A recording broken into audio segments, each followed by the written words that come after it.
ನಮಸ್ಕಾರ ವೀಕ್ಷಕರೇ, ಬಿಪಿಎಲ್ ಹಾಗೂ ಇಪಿಎಲ್ ರೇಷನ್ ಕಾರ್ಡ್ ಹೊಂದಿದಂತವರಿಗೆ ಭರ್ಜರಿ ಗುಡ್ ನ್ಯೂಸ್ ಅಂತಾನೆ ಹೇಳ್ಬೋದು. ಸೊ ಪ್ರತಿಯೊಬ್ಬರು ಕೂಡ ಈ ಒಂದು ವಿಡಿಯೋನ ವಾಚ್ ಮಾಡ್ಲೇಬೇಕು. ಯಾರ ಹತ್ರ ರೇಷನ್ ಕಾರ್ಡ್ ಇದೆ ಅವರೆಲ್ಲರೂ ಕೂಡ, ಯಾಕಂದ್ರೆ ಇದುವರೆಗೂ ಕೂಡ ಹಣವನ್ನ ಪಡಿತಾ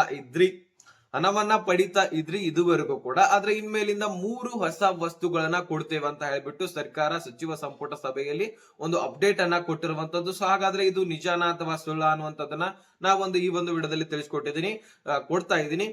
ಯಾವ ವಸ್ತುಗಳನ್ನ ಕೊಡ್ತಾ ಇದಾರೆ ಅದನ್ನು ಕೂಡ ನಾನು ನಿಮ್ಗೆ ಕ್ಲಾರಿಟಿಯನ್ನ ಕೊಡ್ತೀನಿ. ಸೊ ವಿಡಿಯೋನ ಕೊನೆವರೆಗೂ ವಾಚ್ ಮಾಡಿದ್ರೆ ನಿಮ್ಮ ಬಿಪಿಎಲ್ ರೇಷನ್ ಕಾರ್ಡ್ ದಾರರಿಗೆ ಒಂದು ಗುಡ್ ನ್ಯೂಸ್ ಗಳು ಸಿಗ್ತವೆ. ಯಾಕಂದ್ರೆ ಹಣ ನಿಮಗೆ ಬರೋತೋ ಇಲ್ವೋ ಗೊತ್ತಿಲ್ಲ, ಆದ್ರೆ ಪದಾರ್ಥಗಳು ಪ್ರತಿ ತಿಂಗಳು ಕೂಡ ನಿಮ್ಮ ಕೈಗೆನೆ ಸಿಗ್ತಾ ಇರತ್ತೆ ನ್ಯಾಯ ಬೆಲೆ ಅಂಗಡಿಗಳಿಂದ.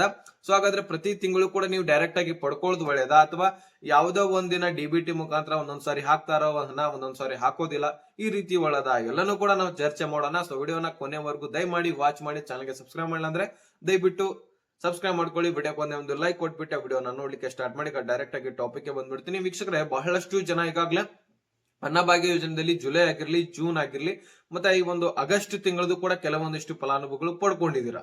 ಅದರಲ್ಲಿ ಈ ಒಂದು ಜೂನ್ ಆಗಿರ್ಲಿ, ಜುಲೈ ಆಗಿರ್ಲಿ ಪ್ರತಿಯೊಬ್ಬರಿಗೂ ಕೂಡ ಜಮಾ ಆಗಿಲ್ಲ. ಕೆಲವೊಂದಿಷ್ಟು ಜನರಿಗೆ ಜಮಾ ಆದ್ರೆ ಇನ್ ಕೆಲವೊಂದಿಷ್ಟು ಜನರಿಗೆ ಜುಲೈ ಜಮಾ ಆಗಿದೆ, ಇನ್ ಕೆಲವೊಂದಿಷ್ಟು ಜನರಿಗೆ ಜೂನ್ ಜಮಾ ಆಗಿದೆ. ಈ ರೀತಿ ಒಂದು ತಿಂಗಳ ಹಣ ಒಬ್ಬರಿಗೆ ಜಮಾ ಆದ್ರೆ ಇನ್ನೊಂದು ತಿಂಗಳು ಅವ್ರಿಗೆ ಜಮಾ ಆಗಿರೋದಿಲ್ಲ. ಇನ್ ಕೆಲವೊಂದಿಷ್ಟು ಜನರಿಗೆ ಒಂದು ತಿಂಗಳು ಜಮಾ ಆಗಿದ್ರೆ ಅವ್ರಿಗೆ ಆ ತಿಂಗಳದ್ದು ಜಮಾ ಆಗಿರೋದಿಲ್ಲ. ಈ ರೀತಿ ಸರ್ಕಾರ ಈ ಒಂದು ಅನ್ನಭಾಗ್ಯದಲ್ಲಿ ಗೋಲ್ಮಾಲ್ ನಡೆಸಿದೆ ಅಂತಾನೆ ಹೇಳ್ಬೋದು. ಯಾಕಂದ್ರೆ ಅನ್ನಭಾಗ್ಯ ಯೋಜನೆಯಲ್ಲಿ ಒಂದೇ ಹಣ ಪ್ರತಿಯೊಬ್ಬರಿಗೂ ಕೂಡ ಕ್ಲಿಯರ್ ಆಗಿ ಹಾಕ್ತಾ ಇಲ್ಲ. ಸೊ ಇದು ಜನರಿಂದಾನೇ ಬಂದಿರುವಂತಹ ಅಭಿಪ್ರಾಯ. ಯಾಕಂದ್ರೆ ಕಮೆಂಟ್ಸ್ ಗಳಲ್ಲಿ ಬಹಳಷ್ಟು ನಾನು ನೋಡಿದೀನಿ. ಕಮೆಂಟ್ ಅಲ್ಲಿ ಏನ್ ಬರ್ತಾ ಇದೆ ಅಂದ್ರೆ, ಬಹಳಷ್ಟು ಜನ ಈ ರೀತಿಯ ಕಮೆಂಟ್ ಗಳನ್ನ ಮಾಡ್ತಾ ಇದ್ರಿ. ಅದನ್ನ ನೋಡಿ ನನಗೂ ಕೂಡ ನಿಜ ಅನಿಸ್ಬಿಡ್ತು. ಒಂದ್ ಕ್ಷಣ ನನಗೂ ಕೂಡ ನಿಜ ಅನಿಸಿದೆ. ಈಗ ನಾನು ಹೇಳ್ತೀನಿ, ನೀವು ಕ್ಲಾರಿಟಿಯನ್ನ ನಿಮ್ಗೂ ಕೂಡ ಗೊತ್ತಾಗತ್ತೆ. ಈಗ ನೋಡಿ, ಒಂದು ತಿಂಗಳ ಹಣ ಜೂನ್ ಅಂತ ಅನ್ಕೊಳ್ಳಿ. ಜೂನ್ ಒಂದು 20 ರಿಂದ 25 ಲಕ್ಷ ಫಲಾನುಭವಿಗಳಿಗೆ ಅಮೌಂಟ್ ಅನ್ನ ಹಾಕದ್ರಂತ ಅನ್ಕೊಳ್ಳಿ.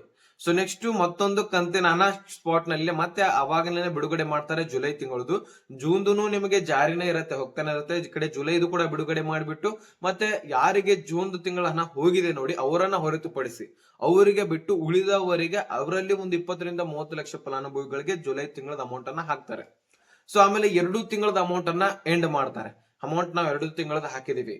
ಇನ್ನು ಎಷ್ಟು ಜನ ಉಳಿದ್ರಂದ್ರೆ ಸುಮಾರು ಒಂದು 80 ಲಕ್ಷ ಫಲಾನುಭವಿಗಳಿಗಾದ್ರೂ ಈ ಒಂದು ಹಣ ಹೋಗ್ಬೇಕಾಗಿರುವಂತದ್ದು. 80 ರಿಂದ 60 ಲಕ್ಷ ಫಲಾನುಭವಿಗಳಿಗೆ 2 ಕಂತುಗಳು ಹೋಗೇ ಇಲ್ಲ.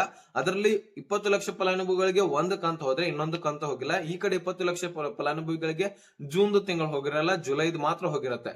ಸೊ ಈ ರೀತಿ 2 ತಿಂಗಳದು 3 ತಿಂಗಳದು ಒಟ್ಟೊಟ್ಟಿಗೆ ಬಿಡುಗಡೆ ಮಾಡಿ ಕೆಲವೊಂದಿಷ್ಟು ಫಲಾನುಭವಿಗಳಿಗೆ ಜಮಾ ಮಾಡಿ ನಾವು 3 ತಿಂಗಳದ್ದು ಬಿಡುಗಡೆ ಮಾಡಿದ್ವಿ ಅಂತ ಹೇಳ್ಬಿಟ್ಟು ಕ್ಲಿಯರ್ ಮಾಡಿ ಬಿಡ್ತಾ ಇದಾರೆ ಅಂತ ಕಮೆಂಟ್ಸ್ ಗಳು ಮತ್ತೆ ನನಗೆ ಜಿಮೇಲ್ ಮುಖಾಂತರ ಕೂಡ ಅಪ್ಡೇಟ್ ಗಳು ಬಂದಿದ್ವು.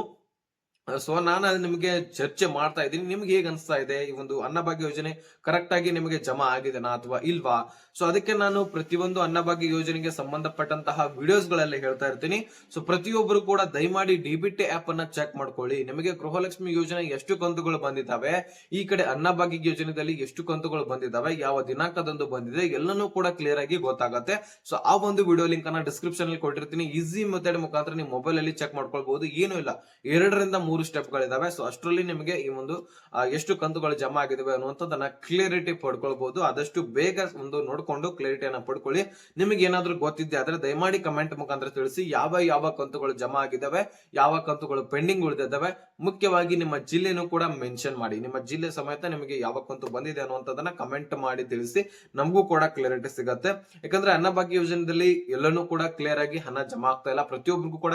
ಈಗ ಒಬ್ಬ ವ್ಯಕ್ತಿನ ನಾವು ಹಿಡ್ಕೊಂಡ್ರೆ ಆ ವ್ಯಕ್ತಿಗೆ ಯಾವ ಕಂತುನು ಕೂಡ ಕ್ಲಿಯರ್ ಆಗಿ ಜಮಾ ಆಗಲ್ಲ.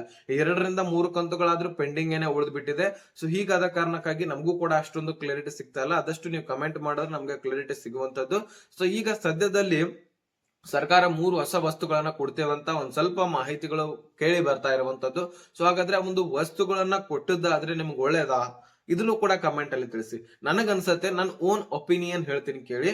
ನನಗೆ ಈ ಒಂದು ಹಣ ಕೊಡೋಕ್ಕಿಂತಾನು ಅನ್ನಭಾಗ್ಯ ಯೋಜನೆಯಲ್ಲಿ ಮಾತ್ರ ಹೇಳ್ತಾ ಇದೀನಿ, ಗೃಹಲಕ್ಷ್ಮಿ ಯೋಜನೆ ಅಲ್ಲ. ಅನ್ನಭಾಗ್ಯ ಯೋಜನೆಯಲ್ಲಿ ಒಂದು ಅಮೌಂಟ್ ಏನ್ ಕೊಡ್ತಾರಲ್ಲ ಡಿಬಿಟಿ ಮುಖಾಂತರ 5 kg ಅಕ್ಕಿಯ ಬದಲಾಗಿ ಆ ಒಂದು ಹಣದ ಬದಲಾಗಿ ವಸ್ತುಗಳನ್ನ ಕೊಟ್ಟಿದ್ರೆ ಒಳ್ಳೇದು. 3 ಅಲ್ಲ 4 ವಸ್ತುಗಳನ್ನು ಕೊಟ್ಟಿದ್ರು ನಮಗೆ ಒಳ್ಳೇದೇನೆ, ಅಥವಾ ನಮಗೆ 2 ವಸ್ತುಗಳನ್ನ ದೊಡ್ಡ ವಸ್ತುಗಳನ್ನ ಕೊಟ್ಟಿದ್ರು ಸಹಿತ ಒಳ್ಳೇದೇನೆ. ಯಾಕಂದ್ರೆ ಈ ಒಂದು ಹಣ ಏನಿದೆ, ಇದು ಹಣ ನಮಗೆ ಡಿ ಮುಖಾಂತರ ಒಂದು ತಿಂಗಳದ ಜಮಾ ಆಗತ್ತೆ, ಇನ್ನೊಂದು ತಿಂಗಳದ ಜಮಾ ಆಗೋದಿಲ್ಲ. ಆದ್ರೆ ಈ 3 ವಸ್ತುಗಳಾಗಿರ್ಲಿ ಅಥವಾ 2 ವಸ್ತುಗಳಾಗಿರ್ಲಿ ಅಥವಾ ಅಕ್ಕಿನೇ ಕೊಡ್ಲಿ 5 ಕೆಜಿ ವಾಪಸ್ಸಾಗಿ ಟೋಟಲಿ 10 ಕೆಜಿ ಅಕ್ಕಿನೇ ಕೊಡ್ಲಿ ನಮಗೆ ನಡೆಯುತ್ತೆ. ಡೈರೆಕ್ಟ್ ಆಗಿ ನಮಗೆ ನ್ಯಾಯಬೆಲೆ ಅಂಗಡಿ ಮುಖಾಂತರ ನಮ್ಮ ಒಂದು ಕೈಯಲ್ಲಿನೇ ಸಿಕ್ಬಿಡತ್ತೆ. ಆದ್ರೆ ಹಣ ಹಾಗಿಲ್ಲ. ಒಂದು ತಿಂಗಳದ ಅಮೌಂಟ್ ಜಮಾ ಆಗಿರತ್ತೆ, ಇನ್ನೊಂದು ತಿಂಗಳದ ಪೆಂಡಿಂಗ್ ಉಳಿದಿರುತ್ತೆ, ಅಥವಾ ಇನ್ನೆರಡು ತಿಂಗಳು ಬಿಟ್ಬಿಟ್ಟು ಒಂದೊಂದು ತಿಂಗಳದ ಹಣ ಬರುತ್ತೆ. ಈ ರೀತಿ ಸರ್ಕಾರ ಮಾಡ್ತಾ ಇರೋದು ಬೇಡವೇ ಬೇಡ. ಡೈರೆಕ್ಟ್ ಆಗಿ ಪ್ರತಿ ತಿಂಗಳದು ಕೂಡ ಎಲ್ಲರಿಗೂ ಕೂಡ ಕ್ಲಿಯರ್ ಅಮೌಂಟ್ ಹಾಕೋದಾಗಿದ್ರೆ ಹಾಕಿದ್ರೆ ನಡೆಯುತ್ತೆ. ಆದ್ರೂ ಸಹಿತ ಹಣನೇ ಬೇಡ ನಮ್ಗೆ. ನನ್ನ ಅನಿಸಿಕೆ ಹೇಳೋದಾದ್ರೆ ಆಲ್ಮೋಸ್ಟ್ ಅಮೌಂಟ್ ಬೇಡ ನಮಗೆ. ಈ ಒಂದು ಅಕ್ಕಿ ಯಾಕಂದ್ರೆ ಸಾಲ್ತಾ ಇಲ್ಲ, ಬಹಳಷ್ಟು ಜನರು ನೋಡ್ತಾ ಇದ್ದೀನಿ ನಾನು ಕೂಡ. ಅಕ್ಕಿ 5 ಕೆಜಿ ಮನೆಯಲ್ಲಿ ಸಾಲ್ತಾ ಇರದ ಕಾರಣಕ್ಕಾಗಿ ಟೋಟಲಿ 10 ಕೆಜಿ ಅಕ್ಕಿನೇ ಕೊಟ್ರು ಬೆಟ್ರು. ಈಗಾಗಲೇ ಕೇಂದ್ರ ಸರ್ಕಾರನು ಕೂಡ ಮುಂದಾಗಿದೆ, 29 ರೂಪಾಯಿ ಕೆಜಿ ಆಗಿ ಅಕ್ಕಿ ಕೊಡ್ತೇವೆ ಅಂತ ಹೇಳಿದರೆ, ಕೊಟ್ಟಿದ್ರು ಸಹಿತ ಒಳ್ಳೇದು. ಈಗ ಕೇಂದ್ರ ಸರ್ಕಾರದಿಂದ ತೆಗೆದುಕೊಂಡು ನಮ್ಮ ಒಂದು ನ್ಯಾಯಬೆಲೆ ಅಂಗಡಿಗಳಲ್ಲಿ ಕೊಟ್ಟು ನಮಗೆ ತಲುಪಿಸಿದ್ರೆ ಸಾಕು, ಇದನ್ನು ಕೂಡ ಒಳ್ಳೇದು. ಅಥವಾ ಈ ಒಂದು ಬೇಳೆಗಳನ್ನ ಪ್ಯಾಕೇಜ್ ಮಾಡ್ಕೊಳ್ಳೋದೇನಿದೆ ಅಲ್ವಾ, ಸೊ ಟೋಟಲಿ ನಮಗೆ 5 ಕೆಜಿ ಇನ್ನೂ 5 ಕೆಜಿಗಳನ್ನ ಅಕ್ಕಿಯನ್ನ ಸೇರಿಸಿ 10 ಕೆಜಿ ಅಕ್ಕಿ ಕೊಟ್ಟಿದ್ರು ಸಹಿತ ನಡೆಯುತ್ತೆ. ಟೋಟಲ್ ಆಗಿ ನಮ್ಗೆ ಏನಪ್ಪಾ ಅಂದ್ರೆ ಒಂದು ಮಾತಿನಲ್ಲಿ ಹೇಳೋದಾದ್ರೆ ಡೈರೆಕ್ಟ್ ಆಗಿ ನಮ್ ಕೈಗೆ ಬರ್ಬೇಕು ನೋಡ್ರಿ, ಅಥವಾ ಅಷ್ಟೇ ಮತ್ತೇನಿಲ್ಲ. ಈಗ ನ್ಯಾಯಬೆಲೆ ಅಂಗಡಿ ಮುಖಾಂತರ ನಮ್ಗೆ ಕೈಗೆನ ಡೈರೆಕ್ಟ್ ಆಗಿ ಪದಾರ್ಥಗಳು ಸಿಗ್ಬೇಕು, ಅಷ್ಟೇ ಮತ್ತೇನಿಲ್ಲ. ಆದ್ರೆ ಈ ಒಂದು ಹಣ ಏನಿದೆ ಅಲ್ಲ, ಬೇಡ. ಇದು ನನ್ನ ಅನಿಸಿಕೆ. ಈಗ ಜನರಿಂದನೂ ಕೂಡ ಅದೇ ಅಭಿಪ್ರಾಯ ಬಂದಿರುವಂತದ್ದು. ಸುಮಾರು 93% ಅಷ್ಟು ಫಲಾನುಭವಿಗಳು ನಮಗೆ ಪದಾರ್ಥಗಳನ್ನ ಕೊಡಿ ಅಥವಾ ಅಕ್ಕಿಗಳನ್ನ ಕೊಡಿ ಅಂತ ಹೇಳ್ಬಿಟ್ಟಿದ್ದಾರೆ. ಅದನ್ನ ಸ್ವತಃ KH ಮುನಿಯಪ್ಪನವರೇ ಮಾಧ್ಯಮದಲ್ಲಿ ಚರ್ಚೆ ಮಾಡಿದ್ದಾರೆ, ಹೇಳಿದಾರನು ಕೂಡ. ಸೊ ಹಾಗಾಗಿ ಇದು ಜನರಿಂದನೇ ಬಂದಿರುವಂತಹ ಅಭಿಪ್ರಾಯ, ನಮಗೆ ಅಕ್ಕಿಗಳನ್ನ ಕೊಡಿ ಅಥವಾ ಪದಾರ್ಥಗಳನ್ನ ಕೊಡಿ ಅಂತ. ಸೊ ನನ್ನ ಅಭಿಪ್ರಾಯನೂ ಕೂಡ ಅದೇ. ನಿಮ್ಮ ಅಭಿಪ್ರಾಯ ಏನು ಅನ್ನುವಂಥದ್ದನ್ನ ಕಮೆಂಟ್ ಮುಖಾಂತರ ದಯಮಾಡಿ ತಿಳಿಸಿ. ಪ್ರತಿಯೊಬ್ಬರು ಕೂಡ ಕಮೆಂಟ್ ಮಾಡಿ ನೋಡೋಣ ಯಾರ್ದು ಕಮೆಂಟ್ ಯಾವ ರೀತಿಯಾಗಿ ಇರುತ್ತೆ, ಎಷ್ಟು ಹೆಚ್ಚಿನ ಜನರು ಈ ಒಂದು ಪದಾರ್ಥಗಳನ್ನ ಕೊಡಿ ಅಂತ ಕೇಳ್ತೀರಾ ಅನ್ನುವಂಥದ್ದನ್ನ ನಾವು ಕೂಡ ನೋಡೋಣ. ಸೊ ಪ್ರತಿಯೊಬ್ಬರು ವೀಕ್ಷಕರು ಕೂಡ ಕಮೆಂಟ್ ಗಳನ್ನ ಓದಿ, ಕಮೆಂಟ್ ಗಳನ್ನ ಮಾಡಿ. ಮತ್ತೇನಿಲ್ಲ, ಈ ಒಂದು 3 ಪದಾರ್ಥಗಳನ್ನ ಕೊಡೋದಾಗಿದ್ರೆ ಯಾವ ಪದಾರ್ಥಗಳನ್ನ ಕೊಡ್ತಾ ಇದ್ದಾರೆ ಅಂದ್ರೆ, ಒಂದು ಸಕ್ಕರೆಯನ್ನ ಕೊಡ್ತಾ ಇದ್ದಾರೆ. ಸಕ್ಕರೆಯನ್ನ ಅಂದ್ರೆ ನಮ್ಮ ಒಂದು ಬೆಂಗಳೂರಿನಲ್ಲೇ ಇಲ್ಲೇ ನಮ್ಮಲ್ಲಿ ಕರ್ನಾಟಕದಲ್ಲಿನೇ ತಯಾರು ಮಾಡ್ತಾರೆ. ನೆಕ್ಸ್ಟ್ ಒಂದು ಗಾಣದ ಎಣ್ಣೆಯನ್ನ, ಅಡುಗೆ ಎಣ್ಣೆಯನ್ನ ಕೊಡ್ತೇವೆ ಅಂತ ಹೇಳಿದಾರೆ. ತಾಳೆ ಎಣ್ಣೆ ಅಂತ ಹೇಳ್ಬೋದು ನೋಡಿ, ಮೊದಲಿಗೆ ಕೊಡ್ತಾ ಇದ್ರು. ಸೊ ಆದ್ರೆ ಮೊದಲಿಗೆ ಕೊಡ್ತಾ ಇದ್ರು, ಅದರಲ್ಲಿ ಕಲುಷಿತ ಅಂದ್ರೆ ಸರಿಯಾಗಿರ್ಲಿಲ್ಲ ಅಂತೆ. ಅದು ತಾಳೆ ಎಣ್ಣೆ ಮೊದಲಿಗೆ ಕೊಡ್ತಾ ಇದ್ರು, ನೆನಪಾಯ್ತಾ? ಬಹಳಷ್ಟು ಜನರು, ಈಗ ಹೆಂಗ ಹುಡುಗರಿಗೆ ಅಷ್ಟು ಗೊತ್ತಿಲ್ಲ, ನಮ್ಮಂತವ್ರಿಗೆ ಗೊತ್ತಿಲ್ಲ ಒಬ್ಬೊಬ್ಬರಿಗೆ, ಆದ್ರೆ ನನಗ್ ಗೊತ್ತಿದೆ. ಮೊದಲಿಗೆ ಕೊಡ್ತಾ ಇದ್ರು, ಆದ್ರೆ ಈಗ ನಿಲ್ಲಿಸ್ಬಿಟ್ಟಿದ್ದಾರೆ. ಅದರಲ್ಲಿ ಮೊದಲು ಕಲುಷಿತ ಇತ್ತಂದ್ರೆ, ಅದು ಹೊಲಸ ಸ್ವಲ್ಪ ಸರಿಯಾಗಿ ಇರ್ಲಿಲ್ಲ ಅಂದ್ರೆ, ರೆಡಿ ಸರಿಯಾಗಿ ಆಗ್ತಾ ಇಲ್ಲಪ್ಪ ಅಂತ ಅದನ್ನ ಬಂದ್ ಮಾಡಿಸ್ಬಿಟ್ಟಿದ್ರು. ಹೀಗಾದ ಕಾರಣಕ್ಕಾಗಿ ಅದನ್ನ ಈಗ ಮತ್ತೆ ಕೊಡುವಂತಹ ಸಾಧ್ಯತೆ ಇದೆ. ಆದ್ರೆ ಅದನ್ನ ಸರಿಯಾಗಿ ಶುದ್ಧವಾಗಿ ಕೊಡಬೇಕು.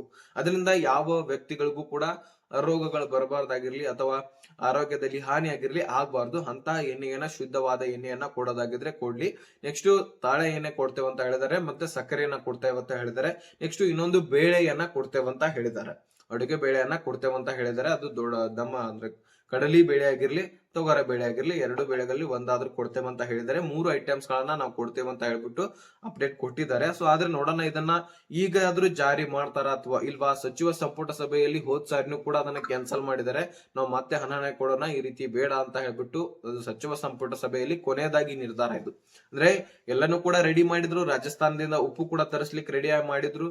ಕೊನೆಯದಾಗಿ ಈ ಒಂದು ನಿರ್ಧಾರವನ್ನ ಕೈ ಚೆಲ್ಲಿರುವಂತದ್ದು ಸಚಿವ ಸಂಪುಟ ಸಭೆಯಲ್ಲಿ. ಹಾಗಾದ್ರೆ ಈಗ ಸದ್ಯದಲ್ಲಿ ಏನ್ ಮಾಡ್ತಾರ ಗೊತ್ತಿಲ್ಲ. ಮತ್ತೆ ಈಗ ಕೊಡ್ತೀವಂತ ಹೇಳಿಕೆಗಳು ಬರ್ತಾ ಇದಾವೆ. ಆದಷ್ಟು ಕೊಟ್ರೆ ಒಳ್ಳೇದು, ಯಾಕಂದ್ರೆ ಜನರು ಕೂಡ ಪ್ರೆಷರ್ ಆಗ್ತಾ ಇದಾರೆ. ನಮ್ಗೆ ಹಣ ಬೇಡ, ನಮ್ಗೆ ಡೈರೆಕ್ಟ್ ಆಗಿ ವಸ್ತುಗಳನ್ನ ಕೊಡಿ ಅಥವಾ ಈ ಒಂದು ಅಕ್ಕಿಯನ್ನ ಕೊಡಿ ಅಂತ ಹೇಳ್ತಾ ಇದ್ರಿ. ನೋಡೋಣ, ವೇಟ್ ಮಾಡಿ, ಮತ್ತೇನಿಲ್ಲ. ಇನ್ನೊಂದು ವಾರದಲ್ಲಿ ಇದರ ಬಗ್ಗೆ ಡಿಸಿಷನ್ ಬರುತ್ತೆ, ಅವಾಗ ನಾನು ಮತ್ತೊಂದು ವಿಡಿಯೋದಲ್ಲಿ ನಿಮ್ಗೆ ಕ್ಲಾರಿಟಿಯನ್ನ ಕೊಡ್ತೀನಿ. ಸೊ ಅಥವಾ ನಾನು ಬ್ರಾಡ್ಕಾಸ್ಟ್ ಚಾನಲ್ ಲಿಂಕ್ ಹೇಳಿದಿನಲ್ಲ ಡಿಸ್ಕ್ರಿಪ್ಷನ್ ಅಲ್ಲಿ, ಅದಕ್ಕೆ ಜಾಯ್ನ್ ಆದ್ರೆ ಪ್ರತಿಯೊಬ್ರು ಕೂಡ ವಿಡಿಯೋ ನೋಡ್ತಾ ಇರೋ ಅದಕ್ಕೆ ಜಾಯ್ನ್ ಆಗಿ ಲೇಟೆಸ್ಟ್ ಆಗಿ ಬರುವಂತಹ ಎಲ್ಲ ಅಪ್ಡೇಟ್ಸ್ ಗಳ ಲಿಂಕ್ ಕೂಡ ಅಲ್ಲೇ ಕೊಡ್ತಾ ಇರ್ತೀನಿ. ಸೊ ನಾನು ಅಲ್ಲೇ ಹೆಚ್ಚಾಗಿ ಆಕ್ಟಿವ್ ಆಗಿರ್ತೀನಿ.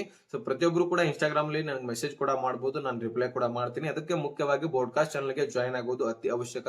ಡಿಸ್ಕ್ರಿಪ್ಷನ್ ಅಲ್ಲಿ ಮೊದಲೇ ಲಿಂಕ್ ಅದೇ ಇರುತ್ತೆ, ಅದಕ್ಕೆ ಜಾಯ್ನ್ ಆಗಿ ದಯಮಾಡಿ ಪ್ರತಿಯೊಬ್ರು ಕೂಡ ಜಾಯ್ನ್ ಆಗಿ ಅಲ್ಲೇ ನಾನು ಕಾಂಟ್ಯಾಕ್ಟ್ ನಲ್ಲಿ ಇರಬಹುದು ನೀವು. ಸೊ ಇಷ್ಟು ನಿಮಗೆ ವಸ್ತುಗಳನ್ನ ಕೊಡ್ತೇವೆ ಅಂತ ಹೇಳಿದ್ದಾರೆ. ಸೊ ನೋಡೋಣ, ವೇಟ್ ಮಾಡಿ. ಇಷ್ಟು ಲೇಟೆಸ್ಟ್ ಆಗಿ ಅಪ್ಡೇಟ್ಸ್ ಗಳು ಬಂದಿದ್ವು, ನಾನು ನಿಮ್ಗೆ ಕ್ಲಾರಿಟಿಯನ್ನ ಕೊಟ್ಟಿದ್ದೀನಿ. ಅರ್ಥ ಆಗಿದ್ರೆ ಲೈಕ್ ಮಾಡಿ, ನಿಮ್ಮ ಸ್ನೇಹಿತರಿಗೆ ಶೇರ್ ಮಾಡಿ, ಸಬ್ಸ್ಕ್ರೈಬ್ ಮಾಡಂತಹ ಮತ್ತೆ ಮುಂದಿನ ಮಾಹಿತಿ ಸಿಗೋಣ. ಅಲ್ಲಿ ತನಕ ಬಾಯ್ ಬಿಡಿ ಫ್ರೆಂಡ್ಸ್.